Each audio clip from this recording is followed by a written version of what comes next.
안녕하세요. 주식유치원 김파고입니다. 야너주 구독자분들 추석 연휴 잘 보내셨나요? 저는 이번 추석 연휴 기간에 가족들과 함께 맛있는 음식 먹고 충분한 휴식을 취했습니다.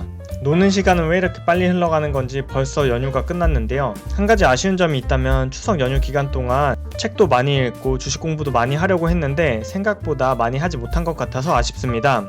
그래서 오늘은 저처럼 추석 연휴 기간 동안 먹고 놀기만 해서 금융시장에 어떤 일이 있었는지 잘 모르는 주린이 분들을 위해서 추석 연휴 기간 있었던 금융시장을 요약 정리해드리는 시간입니다. 먼저 한국의 추석 연휴인 9월 30에서 10월 2일 3일 동안 미국의 금융시장은 29일부터 10월 2일 4일 동안 열렸는데요. 다우는 0.4% 올랐고 S&P는 0.1% 내렸고 나스닥은 0.4% 내리면서 끝났습니다. 다만 시장 변동성 지수인 빅스 지수만이 5.5% 상승하며 시장의 변동성이 꽤 컸다는 것을 확인할 수 있습니다. 미국 시간으로 9월 29일, 한국 시간으로는 연휴가 시작되는 9월 30일 1차 대선 토론이 있었는데요. 아마 기사를 보신 분들은 아시겠지만 1차 대선 토론이 매우 난잡하게 벌어졌습니다. 트럼프 대통령은 바이든 후보자의 말을 계속해서 잘랐고 이에 화가 난 바이든 대통령이 닥쳐라는 말을 트럼프 대통령에게 하기도 했죠. 대선 토론을 계기로 지지율을 좁혀보려 했던 트럼프 전략과 다르게 토론 이후에는 오히려 트럼프와 바이든 후보의 지지율 격차가 확대됐습니다. 여론조사의 통계치를 살펴보면 트럼프 대통령의 지지율은 43%에서 42.7%로 하락한 반면에 바이든 대통령의 지지율은 49.7%에서 50.5%로 소폭 상승했습니다. 트럼프 대통령과 바이든 후보 간의 선거 배팅 확률도 살펴보면 1차 토론회가 있은 직후 바이든 대통령의 선거 배팅 확률이 올라간 것을 확인할 수 있고 토론회 직후에 트럼프 대통령의 비호감도 수치는 증가한 반면 바이든 대통령의 비호감도 수치는 하락한 것을 확인할 수 있습니다. 연휴 기간 발생한 주요 뉴스 두 번째는 바로 미국 현지 시간으로 10월 1일 트럼프 대통령이 코로나 바이러스에 확진됐다는 점입니다. 트럼프 대통령은 트위터를 통해 자신이 코로나 바이러스의 확진 판정을 받았다고 밝혔는데요. 트럼프 대통령이 코로나 확진 사실을 밝히자마자 S&P, 다우, 나스닥 3대 지수 모두 급격하게 하락했다가 다시 조금씩 반등하는 모습을 보였습니다. 연휴 기간 있었던 주요 뉴스 세 번째는 바로 미국의 4차 부양책이 합의를 할 것이라는 기대감이 커졌다는 점입니다.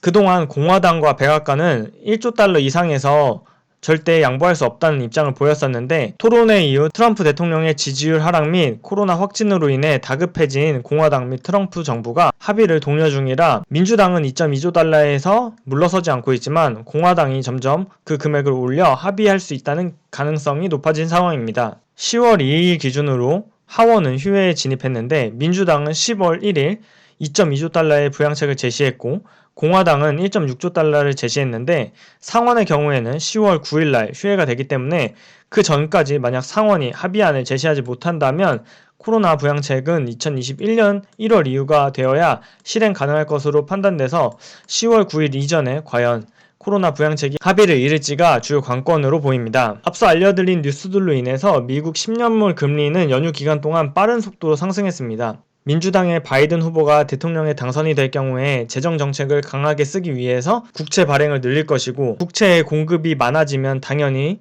가격이 떨어질 거라 국채 가격이 떨어지면 금리는 상승하기 때문입니다. 또한 트럼프 대통령의 확진으로 인해서 부양책이 통과될 가능성이 점점 높아졌다는 점도 금리 상승에 일조했습니다. 미국 10년물 금리 주간 동향을 살펴보면 대선 토론 이후에 65bp였던 10년물 금리가 68bp로 무려 3bp나 상승했고 부양책 합의 필요성이 부각된 10월 2일 금요일에도 70bp로 무려 2bp나 상승하며 연휴 기간 동안 미국 10년물 금리가 65bp에서 70bp로 5bp나 상승했습니다. 정리해서 다시 살펴보면 연휴 기간 동안 벌어진 일 중에 주린이가 꼭 알아야 할 세 가지는 먼저 9월 29일 미국 1차 대선 토론 결과 바이든 후보가 우세했다는 점, 두 번째 10월 1일 트럼프 대통령이 코로나 확진 판정을 받으면서 미국 대선 판도가 더욱더 불확실성이 높아진 가운데서도 트럼프 대통령의 지지율 하락, 그리고 국면 타겟 전환용으로 4차 부양책에 대한 합의 기대감이 커지고 있다는 점입니다. 앞으로 주식시장은 미국의 공화당과 민주당의 4차 부양책 합의 여부와 미국 대선 후보가 간 지지율에 따라서 변동성이 심해질 것으로 보입니다. 다만 4차 부양책이 언제 어떻게 합의될지,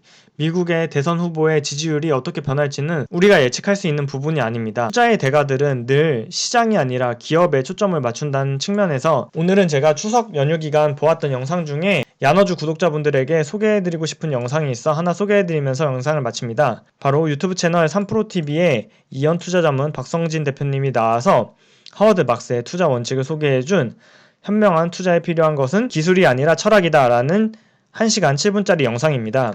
여기서 소개한 하워드 막스는 부실채권 투자로 유명한 오크트리 캐피털의 회장이자 유명한 투자자인데요. 워렌 버핏이 자신의 이메일함에 하워드 막스의 투자 노트가 오면 가장 먼저 확인한다고 해서 더욱더 잘 알려진 인물입니다. 국내 주식 투자자들에게는 투자에 대한 생각이라는 책과 하워드 막스 투자와 마켓 사이클의 법칙이라는 두 가지 책으로도 잘 알려져 있습니다.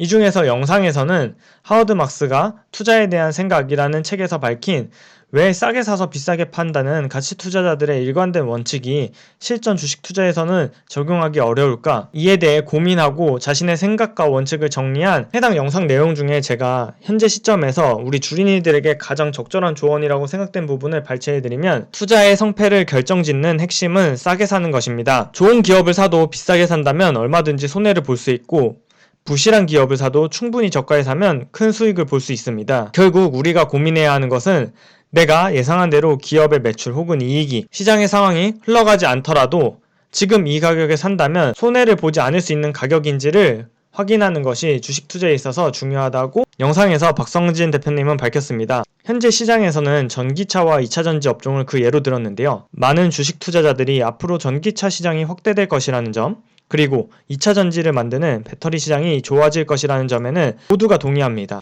하지만 현재 테슬라의 주가가 정당화되려면 10년 뒤에도 테슬라가 전기차 시장의 부동의 1위를 유지해야만 정당화가 되는데 만약 이렇게 내가 생각한 대로 미래가 펼쳐지지 않는다면 지금의 주가에 사는 것이 괜찮을지를 생각해봐야 하고 그러려면 결국 좋은 기업이든 나쁜 기업이든 내가 이 가격에 사면 손해를 보지 않을 가격인지를 확인하는 게 투자의 핵심이라고 밝혔습니다. 이렇듯 투자의 대가들은 늘 시장을 예측하는 것은 불가능한 일이기 때문에 기업에 초점을 맞춰야 하고 기업에 초점을 맞춘다는 건 이 기업이 앞으로의 시장의 변화에서도 흔들림 없이 매출을 일으키고 영업이익을 낼 수 있는지 그리고 그 영업이익 대비해서 현재의 시가총액, 즉 주가가 얼마나 저평가되어 있는지를 확인해야 합니다. 오늘은 추석 연휴 기간 놀고 먹은 저와 같은 주린이들을 위해 우리가 추석 연휴 기간 동안 꼭 알아야 할 주요 뉴스 3가지와 변동성이 커지는 현재 시장에서 우리 주린이들이 꼭 지켜야 할 투자 원칙은 어떤 것이 있는지 소개해드리는 영상이었습니다.